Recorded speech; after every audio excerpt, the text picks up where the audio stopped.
स्वागत है दोस्तों। आज का एपिसोड भाई लोग थोड़ा हटके है। आज कुछ ऐसे मोमेंट्स हैं जो सख्त लौंडे को भी पिघला देंगे। सोचो, अगर तुम्हारी क्रश हाथ में कैंची लेकर तुम्हारी गर्दन के पास आ जाए तो डर लगेगा या मजा आएगा। और भाई, आज गर्मी इतनी है कि नागाटोरो का पसीना देखकर सेनपाई का कंट्रोल छूटने वाला है।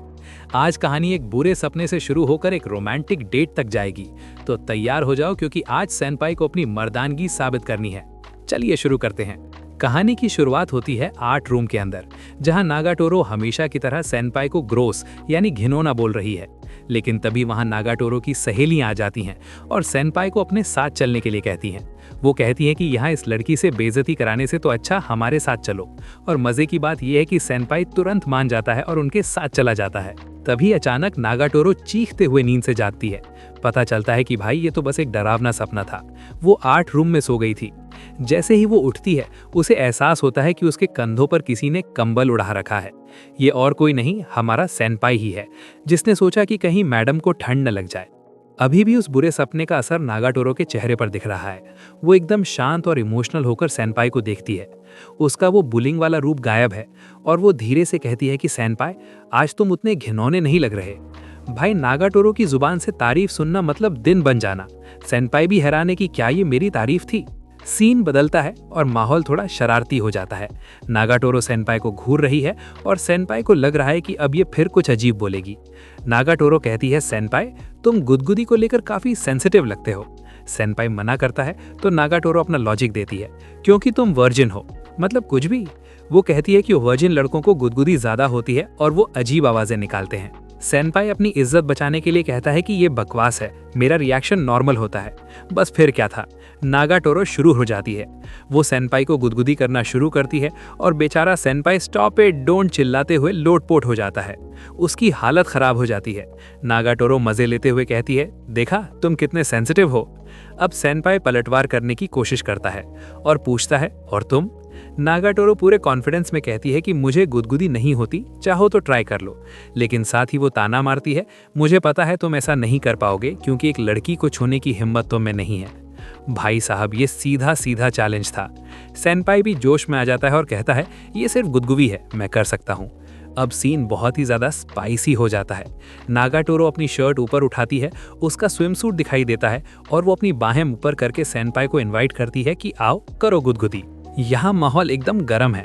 सेनपाई का हाथ कांपते हुए नागाटोरो की तरफ बढ़ता है, लेकिन जैसे ही सेनपाई टच करने वाला होता है, नागाटोरो की हवा निकल जाती है। वो अचानक डर जाती है, अपनी बाहें सिकोड़ लेती है और चिल्लाने लगती है, मुझे छोड़ दो। अरे अभी तो बड़ी बातें कर रही थी, अब क्या हुआ? बाद में बात को संभालने के लिए वो कहती है, मजाक कर रही थी, और वहां से हट जाती है, क्योंकि भाई अब दोनों के बीच का माहौल बहुत ऑकवर्ड हो गया है। थोड़ी देर बाद नागाटोरो माहौल हल्का करने के लिए सेनपाई को एक वीडियो दिखाती है, जिसमें एक भेड़ के बाल काटे जा रहे हैं। वो सेनपाई को छेड़ते हुए कहती है कि इसे देखकर तुम्हें सुकून नहीं मिल रहा। फिर वो सेनपाई के बालों की तरफ इशारा करती है और कहती है कि तुम्हारे बाल भी काफी बढ़ गए हैं, तुम भी भेड़ जैसे लग रहे हो। सेनपाई कहता है कि वो कल नाई के पास चला जाएगा, लेकिन नागाटोरो के दिमाग में कुछ और ही खुराकात चल रही है। वो कहती है, मैं तुम्हारे बाल काट देती हूँ। और मजे की बात यह है कि वो अपने भाई का शेवर लेकर आई है। सेनपाई घबरा जाता है, भाई ये शेवर क्यों लाई हो? वो कहती है कि तुम्हारे इन फ्लफी बालों को शेव करने में बड़ा मजा आएगा। सेनपाई साफ मना कर देता है, वो डर रहा है कि ये उसे गंजा ना कर दे। तब नागाटोरो कहती है, ठीक है, मैं कैंची का इस्तेमाल करूंगी। वो कसम खाती है कि वो अपने भाई के बाल भी काटती है और उसे बाल काटना आता है। सेनपाई थोड़ा शर्मा रहा है, क्योंकि किसी लड़की से बाल कटवाना उसे शर्मनाक लग रहा है, लेकिन अंत में वो मान जाता है। नागाटोरो वादा करती है कि वो उसे एक अच्छा लुक देगी। तभी एक ट्विस्ट आता है। नागाटोरो की सहेलियां उसे क्लासरूम में बुलाती हैं। नागाटोरो सेनपाई को 1 मिनट इंतजार करने का बोलकर चली जाती है, लेकिन भाई एक जाल था। जैसे ही नागाटोरो बाहर गई, उसकी सहेलियां गामो-चैन और योशी आर्ट रूम में घुस आती हैं। वो कहती हैं कि हम यहाँ नागाटोरो और तुम्हारे लव नेस्ट की जांच करने आए हैं। तभी उनकी नजर उस शेवर पर पड़ती है। वो समझ जाती हैं कि बाल काटने का प्लान है। वो सेनपाई को घेर लेती हैं और कहती हैं, लाओ हम तुम्हारे बाल काट देते हैं। सेनपाई मना करता है, लेकिन वो सुनती नहीं। वो सेनपाई को पकड़ लेती हैं, उसे कुर्सी पर दबा देती हैं और शेवर चालू कर देती हैं। भाई साहब, सेनपाई की जान हलक में आ गई है। वो चिल्लाता है, रोको इसे। तभी सेनपाई अपनी पूरी ताकत लगाकर चिल्लाता है, नहीं, मैंने नागाटोरो से वादा किया है, वही मेरे बाल काटेगी। ओहो, क्या डायलॉग मारा है। गामो-चैन कहती है, अच्छा तो तुम हमें नीचा दिखा रहे हो। तभी दरवाजे पर अहम की आवाज आती है, हमारी हीरोइन वापस आ चुकी है। नागाटोरो ये सब देख लेती है। हालांकि वो कंफ्यूज्ड है, लेकिन वो अपनी सहेलियों को वहां से भगा देती है। सहेलियां भाग जाती हैं। अब कमरे में सिर्फ नागाटोरो और सेनपाई हैं। सेनपाई का वो डायलॉग कि सिर्फ नागाटोरो ही बाल काटेगी, शायद उसने सुन लिया था। माहौल एकदम शांत और प्यारा हो जाता है। नागाटोरो कैंची उठाती है और बहुत प्यार से सेनपाई के बाल काटना शुरू करती है। वो पूछती है कैसा लग रहा है। सेनपाई आईने में देखता है और कहता है काफी अच्छा है। सेनपाई उसे थैंक यू बोलता है। हालांकि अपनी आदत से मजबूर नागाटोरो आखिर में कह ही देती है कि बाल कटने के बाद भी तुम उतने ही घिनौने लग रहे हो, लेकिन हम जानते हैं कि ये उसका प्यार जताने का तरीका है। इसके बाद सीन शिफ्ट होता है स्कूल के बाहर। भीषण गर्मी पड़ रही है, क्लब एक्टिविटी खत्म हो चुकी है और दोनों पसीने से तरबतर हैं। नागाटोरो ऑफर देती है कि चलो आइसक्रीम खाने चलते हैं। वो बताती है कि पास में एक दुकान है जहां बर्फ के पहाड़ जैसा आइसक्रीम मिलता है, जिसे वो माउंट एवरेस्ट बुलाती है। लेकिन जब वो वहां पहुंचते हैं तो पोपट हो जाता है।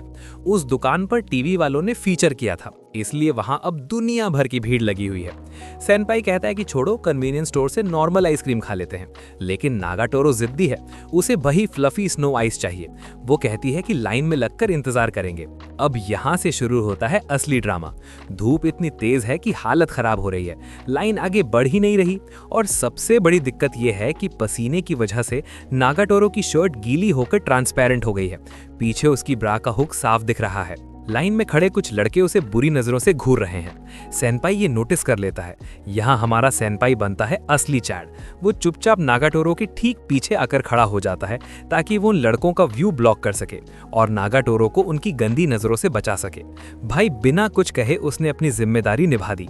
लेकिन गर्मी इतनी ज्यादा है कि नागाटोरो की तबीयत बिगड़ने लगती है। वो लगभग बेहोश होने वाली है। सेनपाई समझ जाता है कि ये लड़की जिद्दी है, खुद नहीं मानेगी। वो उसका हाथ पकड़ता है और उसे लाइन से बाहर खींच लाता है। वो दौड़कर वेंडिंग मशीन से पानी लाता है और उसे पीने के लिए देता है ताकि उसे हीट स्ट्रोक ना हो जाए। नागाटोरो पानी पीती है और उसे होश आता है। I have revived. वो सेनपाई की तरफ देखती है और उसे एहसास होता है कि सेनपाई ने उसकी कितनी परवाह की। सेनपाई पूछता है क्या फिर से लाइन में लगना है। इस बार नागाटोरो अपनी जिद छोड़ देती है और कहती है नहीं, अगली बार आएंगे। ये एक बहुत प्यारा मोमेंट था जहां सेनपाई ने साबित कर दिया कि वो सिर्फ डरपोक नहीं है, जरूरत पड़ने पर वो प्रोटेक्ट भी कर सकता है। वापसी में वो एक कन्वीनियंस स्टोर से नॉर्मल आइसक्रीम खरीदते हैं। नागाटोरो कहती है कि इस चिलचिलाती धूप में ये नॉर्मल आइसक्रीम भी बहुत टेस्टी लग रही है।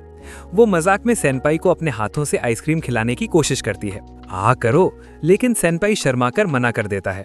चलते चलते बात होती है कि कल से गर्मियों की छुट्टियां शुरू हो रही हैं। नागाटोरो बताती है कि वो स्विमिंग क्लब में बिजी रहेगी। सेनपाई मन ही मन सोच रहा है कि चलो अच्छा है, अब छुट्टियों में ये मुझे पंग नहीं करेगी, मैं आराम से गेम खेलूंगा और पेंटिंग करूंगा। तभी प्यास लगने पर नागाटोरो सेनपाई से उसकी पानी की बोतल मांगती है। क्या मैं एक घूंट पी सकती हूँ? भाई ये इनडायरेक्ट किस का इशारा है। सेनपाई बोतल दे देता है। पानी पीने के बाद नागाटोरो मुद्दे की बात पर आती है। वो कहती है सेनपाई अपना नंबर एक्सचेंज कर लें। सेनपाई थोड़ा हिचकिचाता है, कहता है कि मैं सोशल ऐप ज़्यादा यूज़ नहीं करता। नागाटोरो से छेड़ते हुए कहती है सच में तुम बहुत अकेले हो सेनपाई। लेकिन जैसे ही सेनपाई उसे अपना आईडी देता है वो खुश हो जाती है। वो उसे अपनी फेवरेट लिस्ट में ऐड करती है और फिर शुरू होती है उसकी शैतानी। वो कहती है जब भी मुझे लगेगा कि तुम कुछ गंदा सोच रहे हो मैं तुम्हें ये स्टिकर भेजूंगी। और वो उसे एक बिल्ली का स्टिकर भेजती है जो कह रही है तुम कितने ठरकी हो। दोनों अलग अलग रास्तों पर जाते हैं। सेनपाई अकेला खड़ा है। वो अपनी चाय की बोतल उठाता है। उसे याद आता है कि अभी अभी नागाटोरो ने इसी बोतल से पिया था। अगर वो अब इससे पिएगा तो ये इनडायरेक्ट किस होगी। सेनपाई बोतल को मुंह लगाने ही वाला होता है कि तभी उसके फोन पर नोटिफिकेशन आता है, वही बिल्ली वाला स्टिकर, तुम कितने ठरकी हो। सेनपाई चौंक कर पीछे मुड़ता है। दूर खड़ी नागाटोरो उसे देख रही है और मुस्कुरा रही है। वो जानती थी कि ये लौंडा बोतल से पिएगा। वो दूर से ही उसे पर्वर्ट बोलती है और हंसते हुए चली जाती है। तो दोस्तों देखा आपने सेनपाई की किस्मत में चैन कहाँ। वो ना सपने में बच सकता है ना हकीकत में। लेकिन आज हमने देखा कि कैसे छोटी छोटी चीजें जैसे बाल काटना या धूप में पानी पिलाना दो लोगों को कितना करीब ला सकती हैं। नागाटोरो चाहे जितना भी तंग कर ले, लेकिन सेनपाई के लिए उसके दिल में सॉफ्ट कॉर्नर तो पक्का है। अब गर्मियों की छुट्टियां शुरू हो रही हैं। क्या इन छुट्टियों में ये दोनों मिल पाएंगे या दूरियां बढ़ेंगी? ये जानने के लिए अगला एपिसोड देखना बहुत ज़रूरी है। अगर आपको ये वीडियो पसंद आई तो लाइक ठोको और कमेंट में बताओ कि आपको सेनपाई का प्रोटेक्टिव मूव कैसा लगा। मिलते हैं अगली वीडियो में, तब तक के लिए सायोनारा।